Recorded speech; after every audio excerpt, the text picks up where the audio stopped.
Hi Virgo, welcome and this is your reading. Be open-minded, hindi halos lahat makaka-resonate.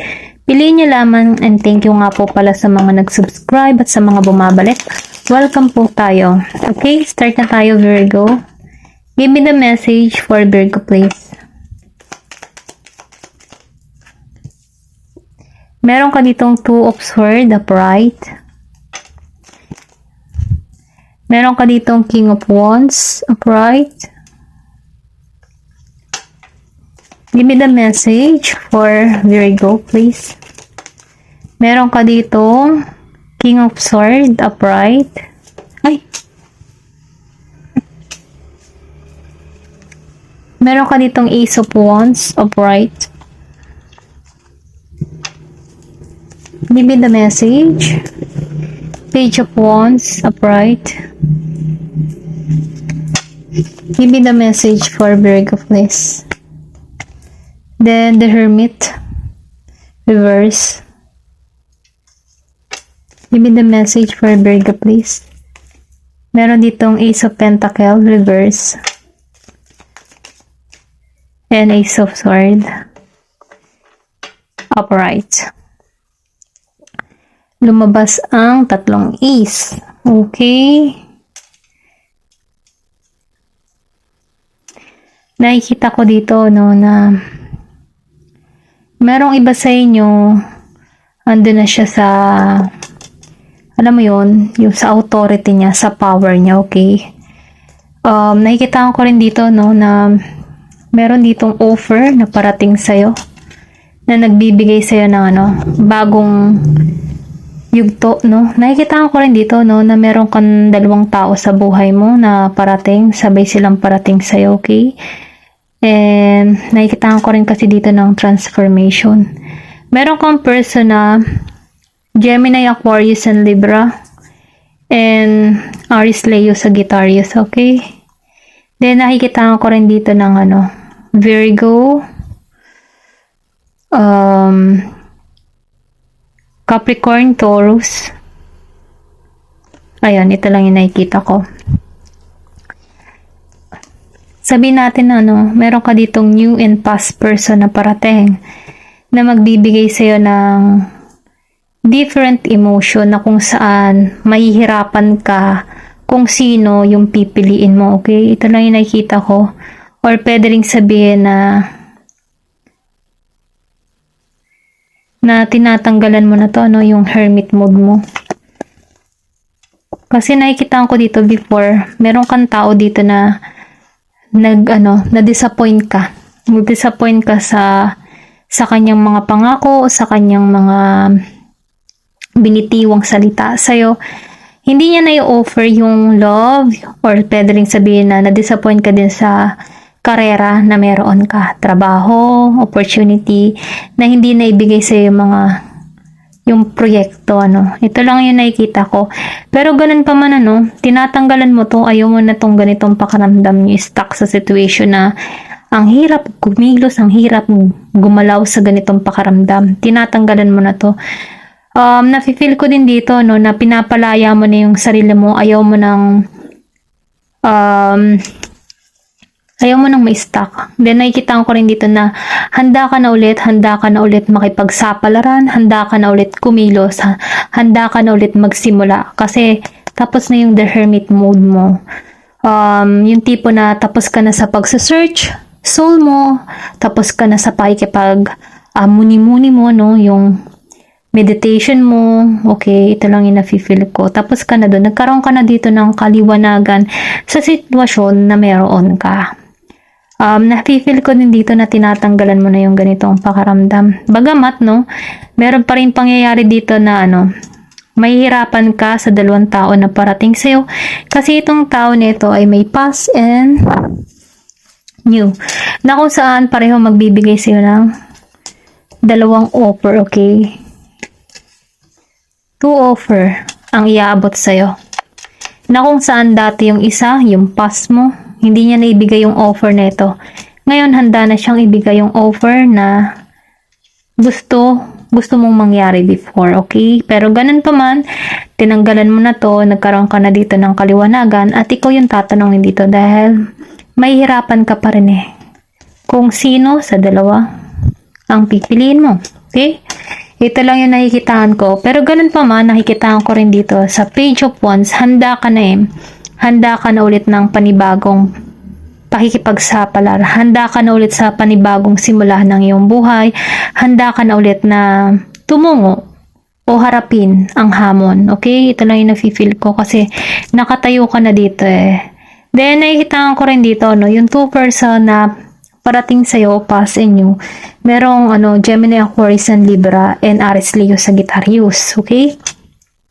Pero ganun pa man kung makikita mo, pareho silang Sword and Wands. Okay? Makikita mo. Okay? Sword, Offer, and Wands. Yung taong to, magkaiba sila ng karakter. Andito ka sa point na to, Page of Wands. Handa ka ulit magsimula. Okay? Nakikita ko dito sa dalawang tao na to, magkaiba sila ng pag-uugali, may kaibahan sa kanila. Yung isa dito may authority, yung tipo na handa siyang ipaglaban ka, may pagka-seryoso tong tao nito. Ito yung tipo ng tao na straight to the point, ayaw nito ng paligoy-ligoy pa. Nakikita ko rin dito na marami tong transformation na nagaganap sa kanyang buhay. Alam niya na kung ano talaga yung gusto niya mangyari sa connection na meron kayo, okay? Ito lang yung nakikita ko. Na-feel ko din dito na gusto nito yung secure yung connection na meron kayo, or pwede rin sabihin, ito yung gusto niyang mangyari sa inyo, seguridad na kung saan maipagpapatuloy niyo at mapaglalago niyo ang connection na meron kayo. Kasi nakikitaan ko din dito sa tao na to, na marami tong pagsubok na kinakaharap before, bago siya magkaroon ng lakas ng loob at tapang na tumungo sa'yo, okay? Nagkaroon siya dito ng transformation, at kung makikita mo dito sa side, meron dito nag-uudyok na kumilos na. Okay? Meron sa kanya nag-uudyok na magbigay ba ng lakas ng loob para gawin niya or kumilos na siya sa mga hakbang na dapat niyang gawin. Okay? Ito lang yung nakikita ko. Then dito sa Ace of Wands, sinasabi dito, itong tao na ito, siya yung tipo ng tao na charming, marami na rin itong pagsubok na kinakaharap, pero itong tao na ito, gusto nito yung paglago. Paglago sa isang connection at paglago bawat isa, okay? Sa bawat isa. Kasi kung makikita mo dito, may sumisibol. So, ibig sabihin, gusto nito yung tipo na family-oriented kasi itong tao na to. Yung marami man siyang pagsubok na kinaharap, pero nalampasan niya, kasi nakikita ko dito ang kasipagan sa tao na ito. Hindi to nagpapatumpik-tumpik or sabihin natin na kumikilos talaga ito at talagang secure. Gusto din ito yung tipo ng tao na, siya yung tipo ng tao na meroroon na. Marami na siyang napundar para sa sarili niya kung paano siya tumayo sa ganitong posisyon na meron siya ngayon. Okay? Ito lang yung nakikita ko. Ito yung gusto niyang mangyari. Family. Kasi nakikita ko dito family-oriented to May seguridad, may tapang, may lakas ng loob. Paglalaban ka nito. Okay? Ito lang yung nakikita ko dito. Aries, Leo, Sagittarius. Okay? Tingnan pa natin. Nasa sayo na lang kung sino ang pipiliin mo sa dalawa. Kasi pareho silang merong kanya-kanyang katangian na magbibigay sa'yo ng panibagong pag-asa or panibagong kalituhan. Kasi mamimili ka dito kung sino ba talaga. Okay? Kasi naranasan mo before na ma-disappoint sa isang tao na hindi nagbigay sa'yo ng offer na kung saan inalisan mo na to, nakamove on ka na dito. Tapos na yung pagsasearch mo at handa ka nang mamili kung sino talaga yung pipiliin mo, okay? Ito lang yung nakikita ko. Tingnan pa natin. Dati naka-stuck ka sa sitwasyon, hindi mo alam kung sino. Feeling mo kung yung emotion mo pulos negatibo. Pero ngayon nahitaan ko dito na may pagbabago mangyayari sa'yo, okay? Tingnan pa natin kung ano pa yung parating sa'yo. Give me the message. Meron dito 7 of Wands, upright. Meron ka ditong Death. Give me the message. Page of Wands, reverse.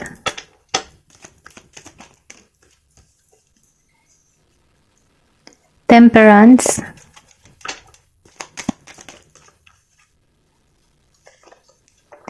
The Moon, okay? Nafe-feel ko dito emotion. Kumbaga, pipiliin mo dito kung sino talaga yung nararamdaman. Yung tipo na kailangan mo ditong lumakas yung pakaramdaman, no? Yung intuition mo, sundin mo kung ano yung intuition na yung inner voice na nag-uudyok sa'yo kung sino talaga or kung ano yung dapat mong gawin. Kasi ginagabayan ka naman dito eh. Nafe-feel ko dito na mas mainam na sundin mo kung ano yung gusto ng puso mo, okay? Kasi nakikita ko rin dito sa Page of Wands reverse, tapos lumabas na si Page of Wands dito. Mahirapan ka eh, mahirapan kang mamili, okay? Ito lang yung nafe-feel ko, hindi mo malaman kung sino sa dalawa.